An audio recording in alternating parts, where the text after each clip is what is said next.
what you do at the desire phase is different than what you do at the sin phase. When you're in sin, and we all know what this feels like, right? We've all been in places. If for people who really want to walk in righteousness, there might have been a time where it's like, okay, I'm trying not to mess up. I'm trying not to sin, but I end up sinning, right? I end up engaging in some activity. Let's say it's pornography. Have you ever been in a situation where it's like, okay, I'm watching porn and I feel bad and it's like, oh, I probably should just turn this off. But you decide to just keep on doing it because it's like, I'm already in it. Mm-hmm. I'm already in it, so I might as well just keep going, right? Mm-hmm. Well, you're in sin at that point, right? Mm-hmm. But there are things that you can do even at that stage.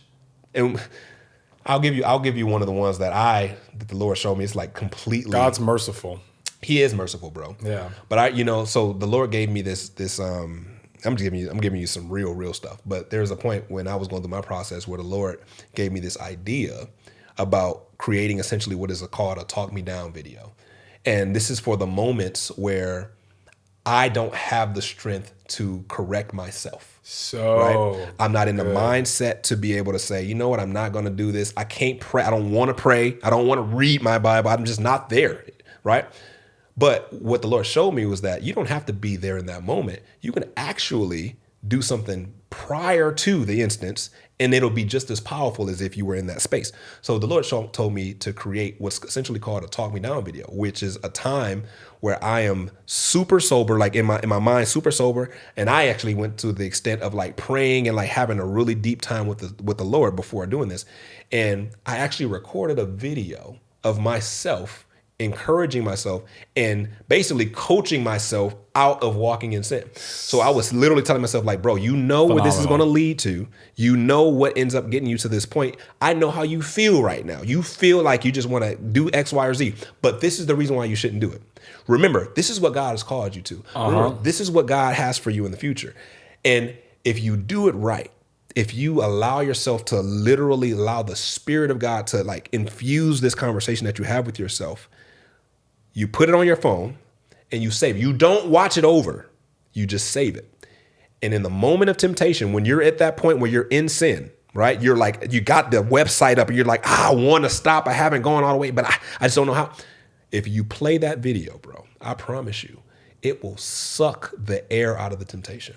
It sucks. Like, I believe it, bro. So did you use it? Absolutely, bro. I keep it on my phone. I keep it like if I ever need. I have in your photos. You just absolutely, bro. You just keep it on there. I keep it in my hidden folder. So it's like because it's very transparent. Like it's a very real moment that I have with myself because I need to hear myself say these things. So powerful. But these are different things you do. Talk me down video. Yes, bro. And I promise you, it's like.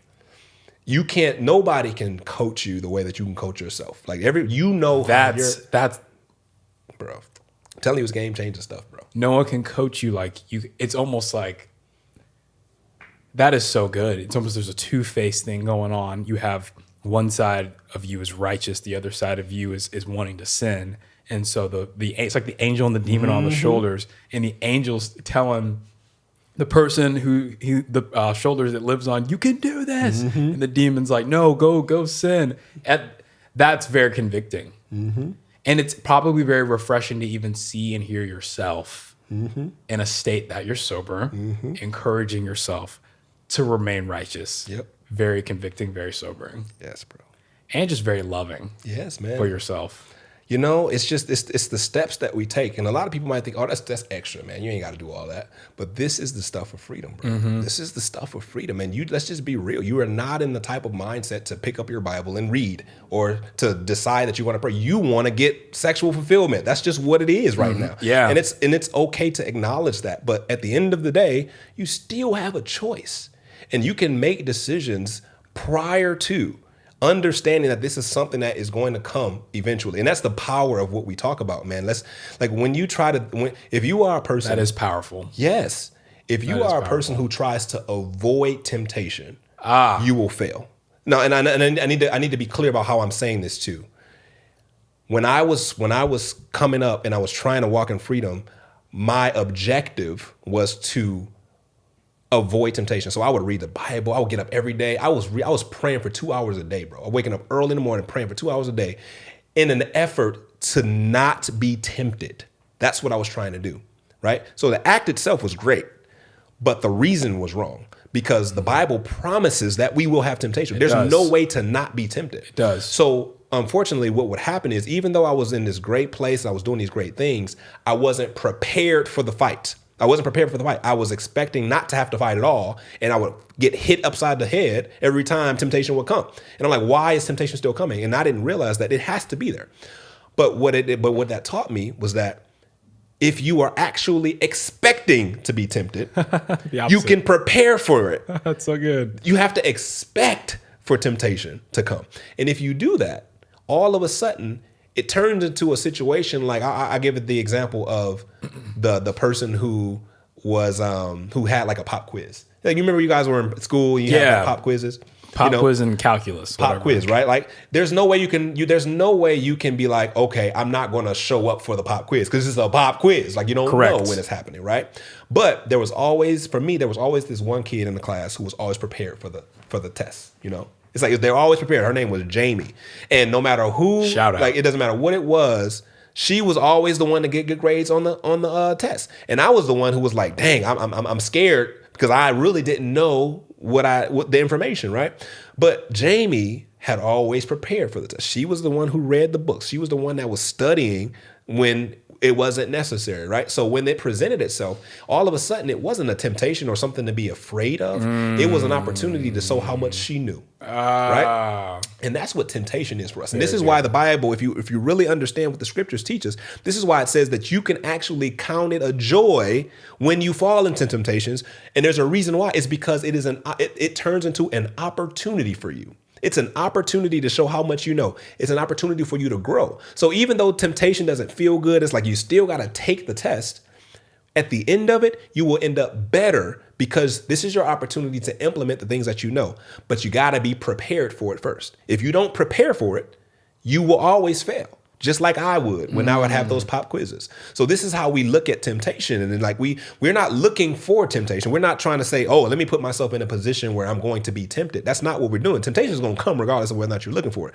But you need to be prepared for it and look at it that way. Don't be afraid of it. Don't try to do things to not be tempted. Don't try to put yourself in positions to say, you know what, if I can just not be tempted, I won't fail, because that's impossible in this life. You're going to be tempted. You just need to prepare for it. That's all. You need a plan. You need a plan. You need to say, okay, there was a time, bro, when I literally would wake up and the first thing I'll say is like, Lord, thank you for waking me up. Today I expect to be tempted. I know that temptation will come. And when it does come, I will be prepared for it. Yeah, man. I used to do the same thing. Bro. It's real. But we're doing it because we're these warriors out here knowing the battle is coming and it's on its way. Mm-hmm. So because we know it's on its way, what are we going to do to prepare? Mm-hmm. Bro, this is how it's always been. These are very simple concepts. Very simple. 6-year-olds can do that. But we don't think about things this way. And, you know, it's so funny. We think about like the medieval times, you know, back in the day, in the medieval times, there was like, they had the big city, and the protection of the city was the wall, right? The wall, right? The bigger the wall, the more protected the city would be, right? But that did not deter people from wanting to attack the city. And what would happen is, even though the wall was strong and all this stuff, there were protection mechanisms that were put into place that was supposed to be like an early warning system of sorts for the city. And what that would look like is there will be these spies and people way out in the distance, right? They will be way out in the distance, and their whole job was to look for the enemy, right? So if they see an army marching their way, they needed to give a signal to the city to say, hey, you need to prepare for battle, right? So what would that look like? That would usually look like, okay, I see this army coming. Let me light the torch. So this person way out there, miles and miles away, will light the torch. And then the person who's like another mile out, they will light their torch, and this gets back to the city. And the city knows it's time to prepare for war. So they pull up the gates, they close the gates, and they get the archers ready, and they get ready for that war. But if they didn't have that in place, and all of a sudden the army just comes up on them, now everybody's scrambling, trying to get to a place where they can protect their city. And it's too late. And this is how most of us live our lives. And this is how most of us try to overcome temptation. We go about our lives flippantly, doing everything we want to do. And then when we get to a point where we see a picture online or somebody says something that, triggers a memory in our mind, all of a sudden we can't fight because we haven't prepared for it. We act as though we don't have to fight. But if you prepare for it, all of a sudden it changes everything. That's so good. And it really speaks to the testament of how you are I can just tell you're very intentional about your life. Yeah. And that's what you're encouraging people to be, is intentional with where you go, what you see, what are you listening to, and who are you interacting with. Yeah.